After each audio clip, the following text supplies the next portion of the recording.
Commission nationale des droits humains namba wele teliala ko CNDH o nyembo ko ne willa ni kati inyeda tama min kera juillet kalo kile 10 o kasarano kan au conseil des collectivités territoriales mauka chakeda konna la bisogoma daina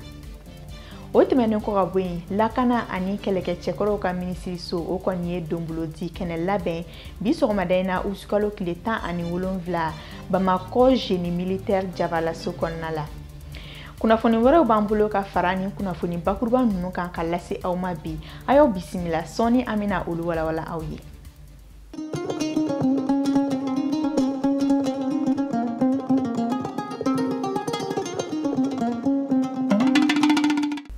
NFTV jabarani file bagaw amunu sokoleme anani wati krenkrenena na au benisu ayo bisimila kokura au ka bi kuna funti kene konnala je selege nani kene ako jekulu bamimbe nabe wele Organisation mondiale de la santé OMS o konye nyina santani ka krenkren ka ke tasiblaye ka nyesin docteur muso ma minun ka bara nyeshin be muso ka konomaya anuka jiginin konyoma namu wele ko sage femme o bulo de kan Mali sage femme nyenyoanye bake yasa kani doin la nyanamaya sibiri don utukalo kletan ani duru anga nyanye so ba konnala namba wele ko CICB Idrissa Badini aleni Tijan Sibe tumba kene konnala angu ka sorole onaje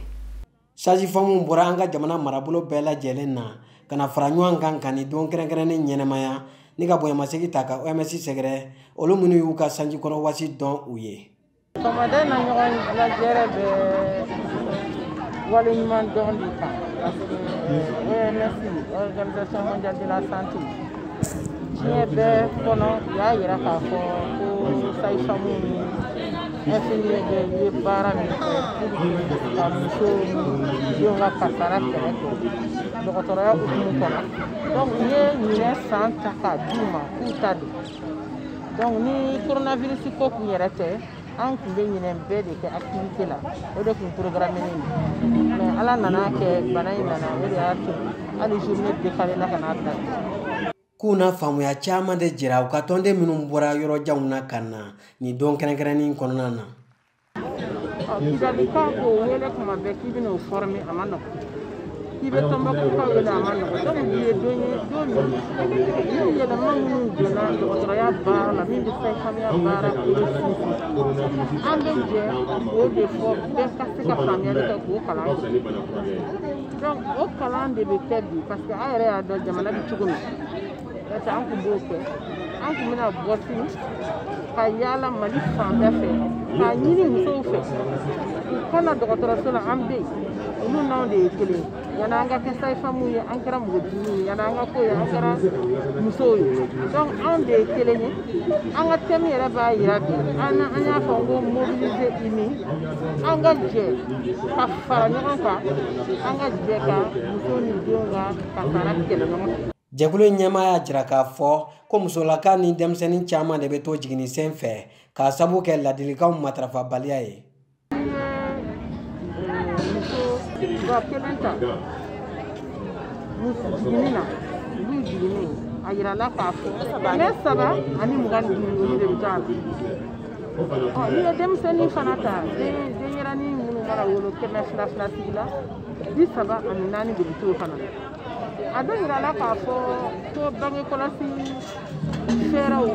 matrafani mima ko ye fenye ni se ka dobo o pasara ina asiyora matan duruwa o te fana te ka ke ka sabati manna parce ni muso keme o kemeta ayira la ka fo te se o ka ni rodra ni ba donc o ka dogo ni nana jete me fana bina asoro muso mana faranyanga Mali kono muso kelen bebe dengolo bla nyokondi so o de fana yira adu yira la ka fo ko munu be muso ka kasara no ka saya chaya ka trobo munu be dencha ma soro ko munu be den soro ishi aketemena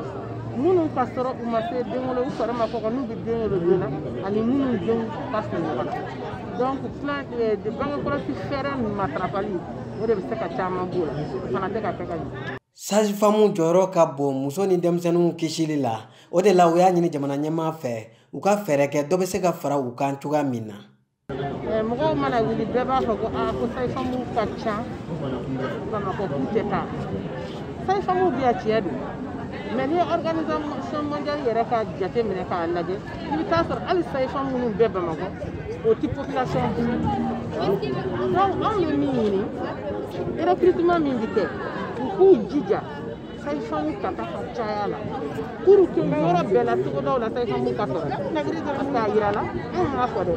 communauté internationale de y'a yira k'a fɔ ko ni sages-femmes ka ca yɔrɔ min o ye musow ka fasara ani den ta k'a bɛ dɔgɔya anw dun b'o de ɲini o de y'an ka kɛlɛ donc an b'a ɲini partenaire fɛ k'a ɲini gouvernement fɛ u k'u jija ka sages-femmes caman recruter u ka se ka kɛ yɔrɔ bɛɛ la u ka baara kɛ ka baarakɛminɛnw d'u ma ka moyen d'u ma parce que anw ye organisation an ka baara ye min ye n'i ye kalan kɛ ka bɔ n'i bɛ baara kɛ don o don kunnafoni kura bɛ ta science bɛ développer anw ka sɔrɔ kɛ pour que an ka se ka taa minnu bɛ ka to k'u wele ka jɔw sigi ta ni réunion sigi ka kunnafoni d'u ma pour que ka bɔ ko kalama u ka dɔnniya sɔrɔ ka se k'u ka baara kɛ.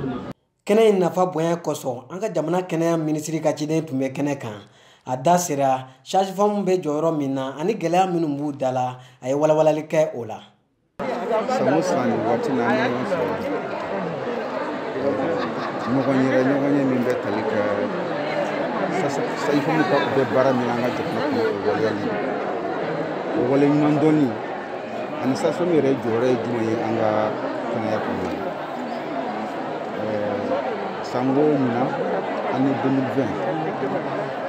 Organisation mondiale de la santé n'o ye diɲɛ sigili naani tɔn minisiri de kɛnɛya sabatili ma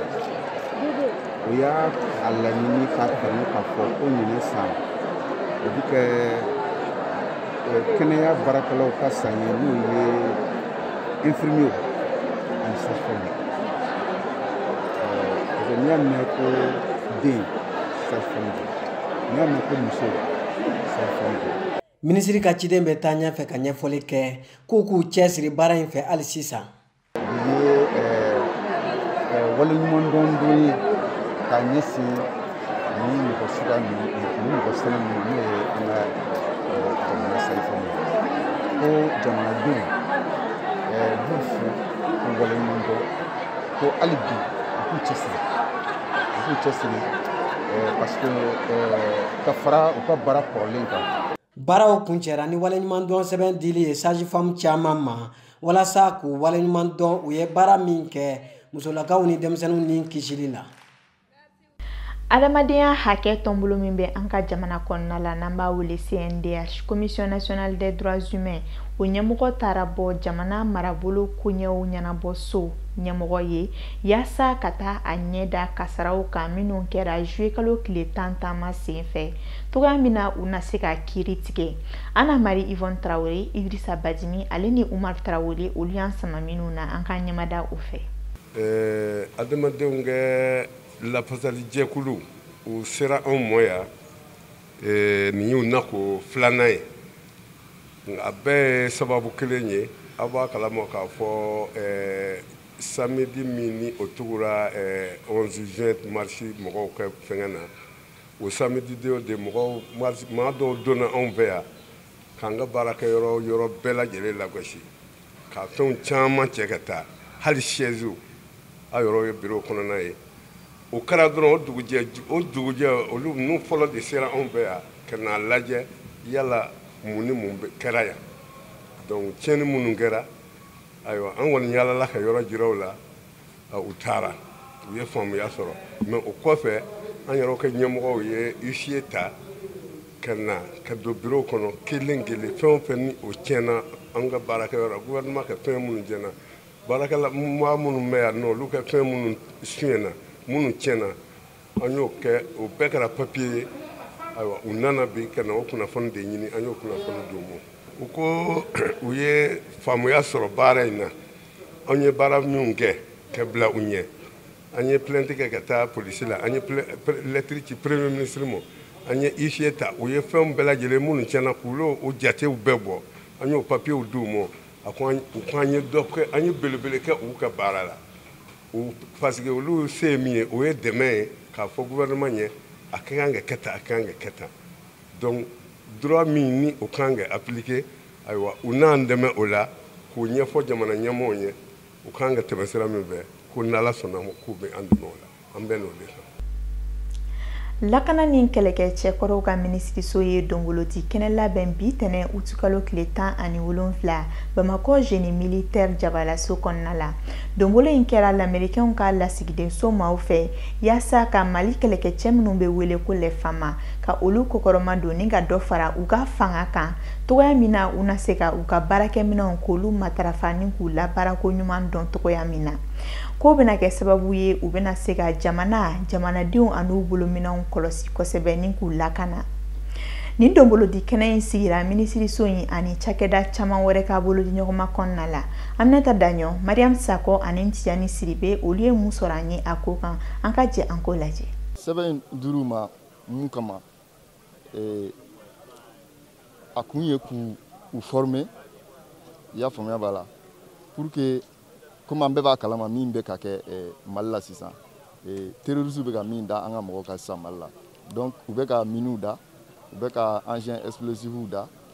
u bɛ ka fɛn caman da an ka sɔrɔdasiw ɲɛ o fɛn ninnu dalen sɔrɔdasiw ɲɛ a bɛ se ka civils sɔrɔ a bɛ se ka baganw sɔrɔ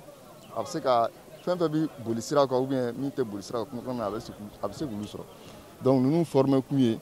pour que ni mɔgɔ ninnu terroristes ninnu ye nin fɛn ninnu da an ka sɔrɔdasiw ɲɛ ou bien civils yɛrɛ ɲɛ siraw la pour que an ka mɔgɔ ninnu bɛ se ka fɛn ninnu ɲini k'u wɔgɔbɛ i y'a faamuya la k'u bila kɛrɛfɛ ou bien k'u tiɲɛ yɛrɛ pewu donc ni minɛn minnu dilen filɛ armée malienne ma nin t'a siɲɛ fɔlɔ ye nin t'a siɲɛ filanan ye. Mouvement du 5 juin, Rassemblement des forces patriotiques, o jɛkulu ye kunnafoni di jɛrɛ kɛ bi wulada in na nɛgɛ kaɲɛ 17 waati Semasi Jabalasoba kɔnɔna la. Yaasa ka Malidenw hakilina jigin ko kura M5 RFP maaw ka laɲiniw na, o laɲinina kumaba min ye ko jamana kuntigi Ibrahim Boubacar Keita a n'a fanga k'olu ka wuli ni ka bɔ fanga la. Ani fɛnɛ u ye wele bila Maliden bɛɛ lajɛlen ma taama dɔw bolo kan n'o dɔ ye k'a fɔ ko musow na bɔ i n'a fɔ kɔnɔkulu arabadon utukalo tile 19 san 2020. Fɛsɛfɛsɛli jɛlenw bɛna kɛ an ye Isa Kawjim fɛ n'ale ye M5 RFP ko ɲɛnabɔbagaw ka ɲɛmɔgɔ ye. Lajɛrɛ ye min ye o ye an tun ye sigi dɔw kɛ mois de juin tile 5 rassemblement an ye dɔ kɛ 19 an ye dɔ kɛ le 10 juillet an ye dɔ kɛ le 11 août a bɛɛ kun ye ka se ka fɛɛrɛ sɔrɔ jamana gɛlɛya la nka min bɛ fanga la bi n'o ye Ibrahim Boubacar Keita ye ale bolo fanga kan ka to a bolo ani mɔgɔw bɛ bɛn min kan ka jɔyɔrɔ dɔ di mɔgɔw ma bon vraiment an y'a faamu tiɲɛ yɛrɛ la a ma ko in faamu n'i ye jamana ta k'a lajɛ bi jamana kulu fɛn fɛn bɛ yen a bɛɛ tɔɔrɔlen don ale min yɛrɛ fana bɛ yen fura t'a bolo donc an ko sisan a ka sɔn a yɛrɛ bɛ fanga bila cogo min na an ka kuma o de kan donc an ye baara dɔw boloda komi a nin fɛn fɛn kɛra an m'o faamu donc an ka bɔli sini denmisɛnninw ka bɔ u tɛ yɔrɔ kari u tɛ yɔrɔ jeni u tɛ pine da mais u yɛrɛ de bɛ bɔ ni motow ni katakataninw ni nɔgɔsow ni mobiliw k'a daminɛ monument min filɛ nin ye ba kɔfɛla la n'a bɛ fɔ monument de Tour d'Afrique k'a daminɛ ka taa fo dugu kɔnɔ. Isa Kawjim ale ka nin kɔrɔfɔ ninnu taara Mariam Sako ale ni Umar Traoré de fɛ. O tɛmɛlen kɔ ka bɔ yen dantigɛli min kɛra lakɔli karamɔgɔw fɛ ne u bi u ka baarabilaw ko kan o kɔni lawaleyali dabɔra bi sɔgɔmada in na ka da kan lakɔli caman datugulen bɛ ka sababu kɛ ko lakɔli karamɔgɔw k'u ka sariya 39 na u yɛrɛw fɛ ko yɛlɛma donna o la. Ana Mari Yvonne Traoré, Idrissa Batimi ale ni Umar Traoré olu ye ɲinini kɛ a ko kan an ye.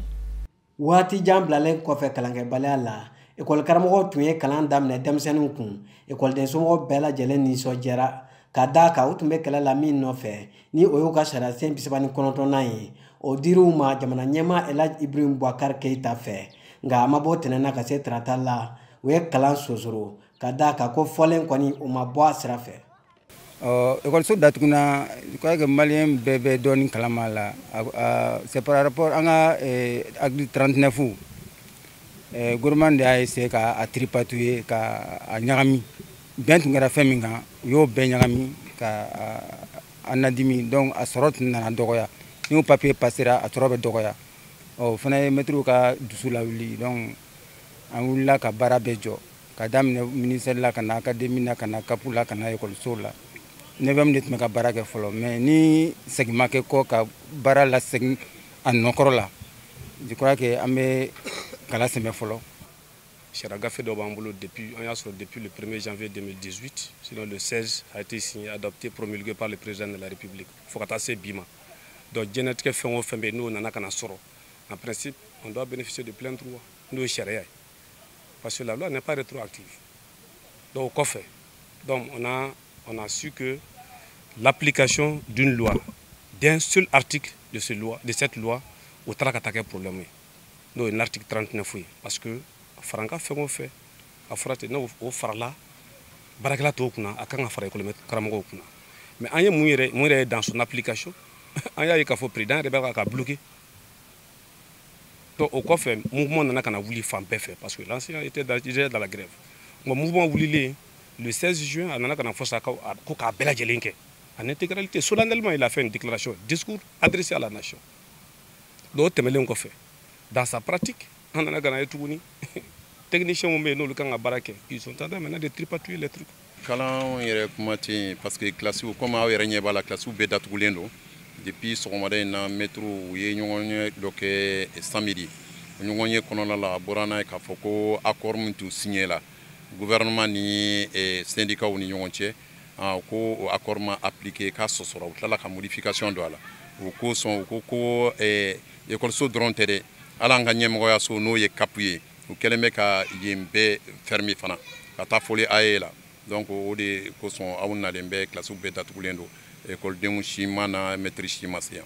Ko kɛlɛ min bɛ misikungolo ko nɔfɛ k'o ye dadugula nɔfɛ kɛlɛ ye k'u ka hakɛ ka d'u ma u ka kalan kɛ denmisɛnninw kun walasa ɲinan san bɛ se ka kumabɔ a kana kɛ falaki ye. Laɲini min b'an bolo ka taa jamana ɲɛmɔgɔw la an y'a fɔ a ka ca banna se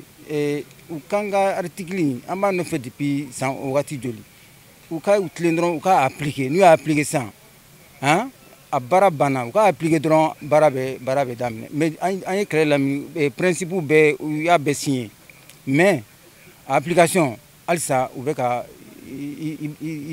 ban o kan donc n'o dun kɛra foyi ma kɛ. Malheureusement je ne saurais de se k'a fɔ ko non ko san bɛ sauver bien a tɛ sauver parce que gouvernement de kan ka san de sauver mais i bɛ fɛɛrɛ dɔw sigi sen kan min bɛ se ka kɛ sababu san bɛ sauver sinon ne ye école maître de ye ne ye gouvernement ka bolola baarakɛla de. Donc maintenant, ce n'est pas moi. Moi, je suis tout le travail de l'État. Ni gouvernement ka balola barakɛla ye.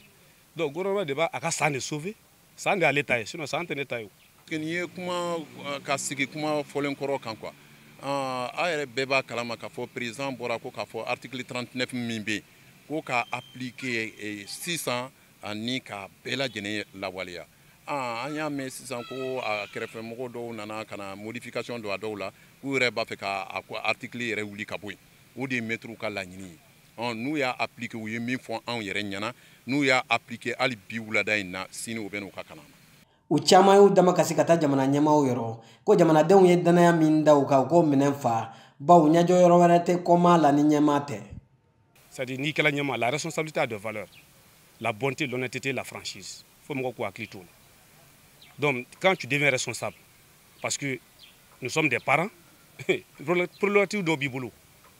n'i kɛra ɲɛmɔgɔ ye tagabolo dɔw de b'i bolo o tagabolo filɛ n'i y'o bila dɔrɔn i ka responsabilité ça n'a pas de sens donc fo bɛɛ lajɛlen k'i jɔ i jɔyɔrɔ de la. Donc maintenant anw ye syndicats de ye anw tɛ se ka kɛ sababu ye ka jamana bloquer mais jamana les techniciens il faut qu'ils sachent aussi que u fana bɛ yen fɛn dɔ de kama baara dɔ de kama c'est pour satisfaire le peuple parce que fɛn caman de yɛlɛlen bɛ na écoledenw bɛ yen je suis parent d'élève je suis syndicaliste donc l'autorité doit maintenant an bɛɛ de b'ale fana kɔnɔ donc autorité mana fili a fili barika ka bon donc maintenant bɛɛ k'i jɔ i jɔyɔrɔ la bi danaya tɛ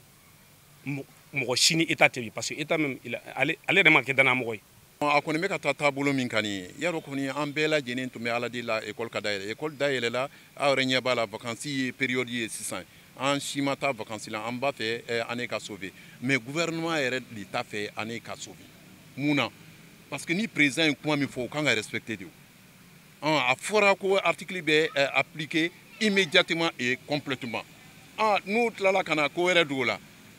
donc u t'a fɛ année ka sauver sinon an kɔni ka laɲini ye parce que an tɛ école karamɔgɔ dɔn an fana ye parents d'élèves de an denw bɛ yen olu bɛ école la dɔw bɛ DEF la dɔw bɛ bac la n'a fɔra k'a fɔ ko effort ba in ka fourni olu ka tila ka to kɛnɛma o cogo la an si ka laɲini tɛ. Bɛɛ ka il faut que tout le monde soit vigilant bɛɛ k'i hakili to a ko in na parce que an mɛnna ekɔlidenw tɛ ka kalan ni san fila in bɛɛ ekɔlidenw ma kalan sɔrɔ a dun a kɔlɔlɔ bɛ t'u nɔfɛ fo ka taa u sa don min na a kɔlɔlɔ bɛ t'u nɔfɛ donc kalanden somɔgɔw kalandenw maîtres autorité tɔ bɛɛ kan k'i hakili to a la parce que ni jamana jɔsen dɔ ye kalanko de ye ni kalanko kɔni tiɲɛna kɔni jamana tɛ se ka mara an b'o fɔ tuma bɛɛ ni ekɔli tiɲɛna dɔrɔn jamana tɛ se ka mara u t'a dɔn mɛ u bɛna dɔn sisan an b'o sira de kan sisan jamana ɲagamini filɛ cogo min na nin bɛɛ kalan tiɲɛlen nɔ ye ni kalan tiɲɛna dɔrɔn jamana tɛ se ka mara bilen. Ekɔli karamɔgɔw ka nin sariya sen 39 ka lajɛ ji ɲɛma jɔlen na walasa denmisɛnninw ka hakɛ ka d'u ma n'o ye kalan ye don n'a nataw la u ka kɛ jamana in ɲɛjɔyɔrɔ ye. NFTV Jabarani filɛbagaw ni kunnafoni ne bɛ dansigi aw ka bi don kibaru la o min labɛnna ni k'a lase aw ma fasiri jama bɛɛ ka cɛsiri kɔnɔna la an bɛ aw fo yan fo aw sigiyɔrɔ la Mali kɔnɔ ani Mali kɔkan aw ka kulomajɔ ani aw ka ɲɛna filɛli la an bɛ Ala deli halisa Ala ka ba Maliba ale kɔlɔsuma ni ka bɛn ani keleya sinsin a kɔnɔna la an b'a fɔ aw k'an bɛn waati wɛrɛw la.